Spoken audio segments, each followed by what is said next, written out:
This is a jobs issue. This is not an abstraction. If the United States government, for the first time, cannot pay its bills, if it defaults, then the consequences for the U.S. economy will be significant and unpredictable, and that is not a good thing. We don't know how capital markets will react. But if capital markets suddenly decide, you know what, the U.S. government doesn't pay its bills, so we're going to start pulling our money out, and the U.S. Treasury has to start to raise interest rates in order to attract more money to pay off our bills, that means higher interest rates for businesses. That means higher interest rates for consumers. So all the headwinds that we're already experiencing in terms of the recovery will get worse. That's not my opinion. I think that's a consensus opinion. And that means that job growth will be further stymied. It will be further hampered as a consequence of that decision. So that's point number one. Point number two, I want to address what I've been hearing from some quarters, which is, well, maybe this debt limit thing is not really that serious. We can just pay interest on the debt.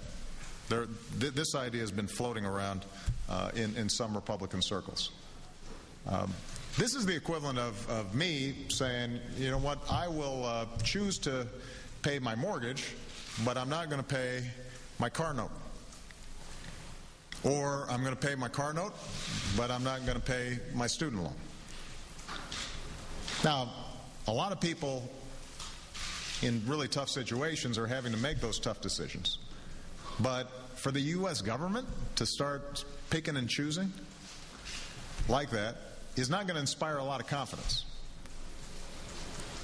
Moreover, which bills are we going to decide to pay? These guys have said, well, maybe we just pay the interest on for bondholders. So are we really going to start paying interest to Chinese who hold treasuries, and we're not going to pay folks their Social Security checks? Or we're not going to pay to veterans for their disability checks? I mean, which bills, which obligations are we going to say we don't have to pay? And last point I want to make about this. These are bills that Congress ran up. The money's been spent. The obligations have been made. So this isn't a situation. I think the American people have to understand this. This is not a situation where Congress is going to say, okay, we won't buy this car, or we won't take this vacation. They took the vacation, they bought the car, and now they're saying maybe we don't have to pay, or we don't have to pay as fast as we said we were going to, or that's not how responsible families act. And we're the greatest nation on earth, and we can't act that way. So this is urgent, and it needs to get settled. So is August 2nd a yellow light or a red light? I think people should think of, look, I'm the President of the United States, and I want to make sure that I am not engaging in scare tactics. And I've tried to be responsible and somewhat restrained so that folks don't get spooked. August 2nd is a very important date. And there's no reason why we can't get this done now. We know what the options are out there. This is not a technical problem any longer. This is a matter of Congress going ahead and biting the bullet and making some tough decisions. Because we know what the decisions are. We've identified what spending cuts are possible. We've identified what defense cuts are possible. We've identified what health care cuts are possible. We've identified what loopholes in the tax code can be closed that would also raise revenue. We've identified what the options are. And the question now is, are we going to step up and get this done? And, Malia and Sasha generally finish their homework a day ahead of time. Malia's 13, Sasha's 10. It is impressive. They don't wait until the night before. They're not pulling all-nighters. They're 13 and 10. You know, Congress can do the same thing. If you know you've got to do something, just do it. And I've got to say, I'm very amused when I start hearing comments about, well, the president needs to show more leadership on this. Let me tell you something. Right after we finished dealing with the government shutdown, averting a government shutdown, I called the leaders here together. I said, we've got to get this done. I put Vice President Biden in charge of a process that, by the way, has made real progress. But these guys have met, worked through all of the issues. I met with every single caucus for an hour to an hour and a half each. Republican senators, Democratic senators. Republican House, Democratic House. I've met with the leaders multiple times. At a certain point, they need to do their job. You know, and so this thing, which is just not on the level, where we have meetings and discussions and we're working through process, and when they decide they're not happy with the fact that at some point you've got to make a choice, they just all step back and say, well, you know, the president needs to get this done. They need to do their job.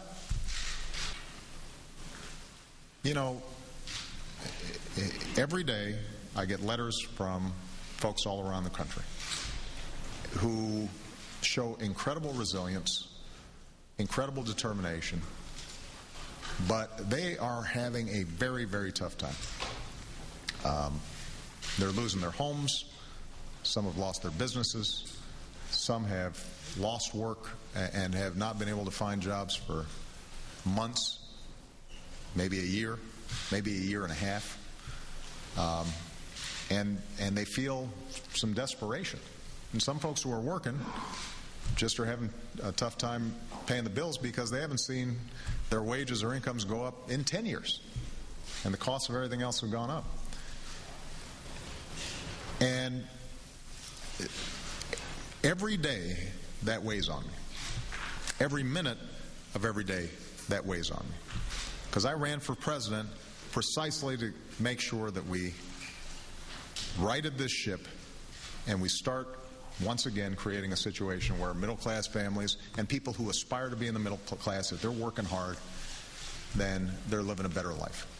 Now, these structural changes in our economy that have been going on for a decade, in some cases longer, they're not going to be solved overnight. But we know what to do. We know that if we are educating our kids well, then they're going to be more competitive. We know that if we are investing in things like infrastructure, it pays off. I was in Alcoa in Iowa, one of our most successful companies. They took a big hit during the recession, but they still invested $90 million in new equipment in a plant that makes airplane wings and parts for automobiles, and they've bounced back. They've hired back all their people and are increasing market share because they made those investments. Well, just like a company like Alcoa, America's got to make some investments. We know that we've got to get control of our deficit. There are some things that aren't going to solve all our problems, but can make progress right now. And the question is whether or not Democrats and Republicans are willing to put aside the expedience of short-term politics in order to get it done. And these folks are counting on us. They desperately want to believe that their leadership is thinking about them and not playing games. And I think that if all the leadership here in Washington has the faces and the stories of those families in mind, then we will solve this debt limit issue. We will put in place steps like a payroll tax cut and infrastructure development. We'll continue to fund education. We'll hold true to our commitment to our seniors. These are solvable problems, but it does require us just getting out of the short-term and frankly selfish approach that sometimes politics breeds. And we got to think a bit long-term. All right. Thank you very much, everybody.